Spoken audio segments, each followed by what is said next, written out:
Well, good morning. It is Monday, May 18th, and I am out in a last year's alfalfa field that has been sprayed out. We hit this with lawn trailing glyphosate almost 2 weeks ago now, and you can see the alfalfa is in pretty poor shape. Canola hasn't quite emerged yet. We still have a lot of dry seeds in dry topsoil, but it looks like there was a little bit of rain here overnight, so things are coming along not too bad now. But you can see how dry she is there. And there is some of our canola seed that is not yet germinated. Corn by Nobleford is doing pretty good. This has been in the ground for 6 days now. We got a little root coming out of there. No coleoptile reaching for the surface yet, but it is germinating. Soil temperatures really come up since last week and everything's looking good. Okay, the old hayfield by Nobleford is looking much better this week. The forage grasses and the foxtail continue to go down. Looks like we got pretty much really good kill, really good control on all these, and the barley is up pretty nice. You can see nice clear rows now, so everything here is looking really good. All right, now here's some of my first emerged peas near Nobleford, and these are just starting to come into herbicide timing. So we got our first node here, second node here, and third node here has just opened, and the fourth node would be that clamshell leaf that's still folded up inside there. And you can see we got tendrils and stuff coming out here already. So this would be early herbicide timing for this.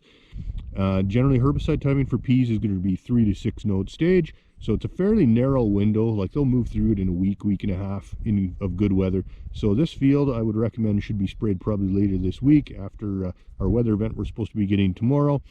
And typically you're going to be spraying with something like Viper, which is going to give you both broadleaf and grassy weed control. Or this year there's a new option called Python, and Python is basically the same chemistry as Viper. It just does not have the non-ionic surfactant built into it, so you'll have to apply it with something like High Activate, Merge, or Agrol 90. And it's made by Adama. It is a warranted product, so it's not really a true generic, so it does still have support on it. And if you're not a big BASF customer and the programming for BASF does not apply to you, then Python is going to be a better way to go. You're going to save yourself a couple bucks more on every acre. All right, out here in a winter wheat field right now in one of these spots that was drowned out and winter killed, and you can see how well the Infinity is working. That got sprayed just a few days ago, really on Friday. So you can see all these small weeds here. These are little freshly emerged dandelions, and they've really taken up that herbicide. So they've got all their new growth is all bleached out on them, so they're likely going to be burned off and die. You can see some of them have already crisped up pretty good and have just completely gone down.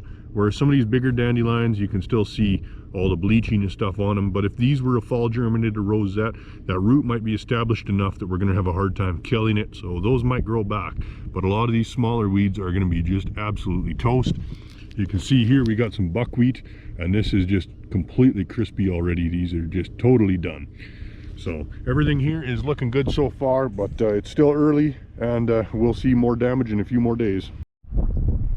Well, my small little plot trials by Nobleford is still doing pretty good. The pivot still hasn't gone around and it hasn't rained, so basically I'm seeing no effect so far at all, just because all those products are still just sitting on the soil surface and have not been watered into the ground yet.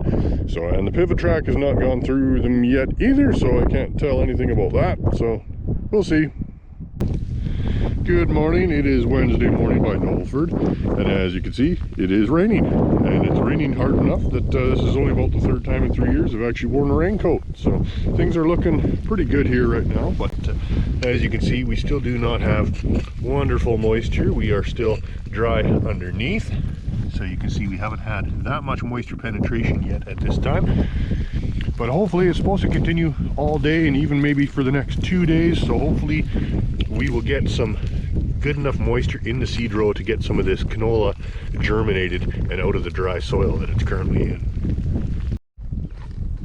Well, here's the cleavers out in the fall rye, and so far they look okay. It looks like maybe there's just a little bit of bleaching on the tips.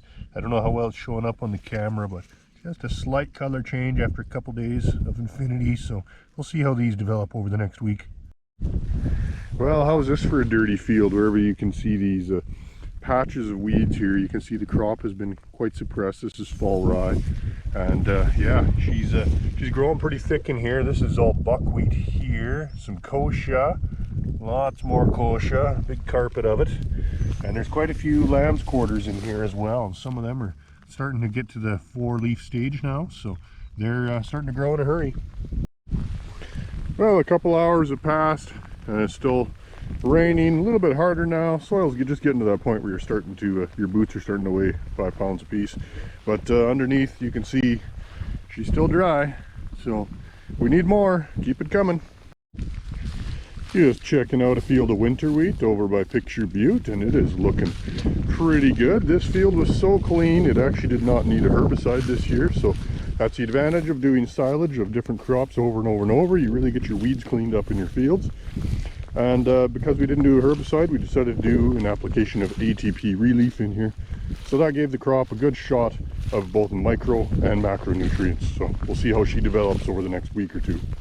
Well, it's Thursday now and it's continued to rain. I think we're at about 1 7/8 of an inch or almost 2 inches of rain now, which is the biggest single rain I've seen in at least 2, maybe 3 years. So the canola that was struggling to emerge is now coming up, and as you can see, it is nice and muddy. Kirsten doesn't have gum boots and she is suffering. Definitely more water than I've seen in fields for a few years. Well, it's windy and rainy and shitty outside, so let's go see if we can shear some sheep instead.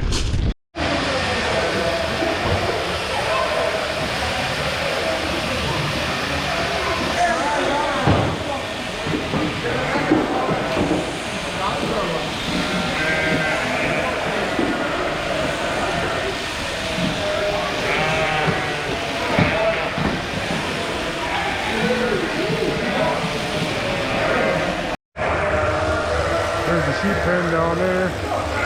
Sheep come through, get sorted. End up coming along here at the wall. They get trimmed here. And the girls carry the wool over there to the pack.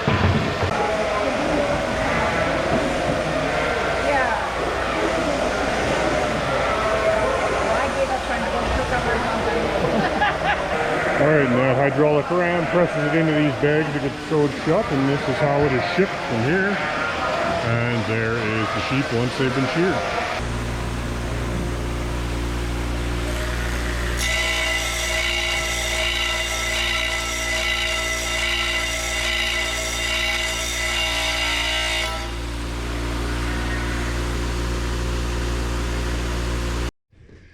Well, we've had a little bit of a break in the rain here now. I think we're at over 2 inches here now by Nobleford, and things are coming along nice. And some of these canola fields that were really struggling because of how dry the topsoil was will now really start germinating and popping through. So some of these seed rows are going to start filling in pretty quickly over the next couple days, and hopefully we'll have a fairly even crop for staging. Okay, here is a winter wheat field that I flew this week with the drone. Some of these smaller patches, like these ones right here, had me a little concerned that I was potentially seeing a cutworm problem. But the drone pretty quickly revealed that what you're actually seeing is basically an elevation problem. So these were the low spots in the field, and basically they just got drowned out during the winter. So we had quite a few freeze and thaw events, and in the spring there was, these areas were all, had 3-4 inches of ice covering the ground, and it basically just killed the winter wheat where it was standing. So one of the advantages of drone deploy, you can kind of layer these over top of each other and see exactly what has happened. Well, Friday morning now, and we've had somewhere between 2 and 3 inches in most areas, which is the biggest rainfall I have seen since 2016, and everything's looking pretty good. The crop is really starting to pop. This is dryland barley, and it is looking very good right now.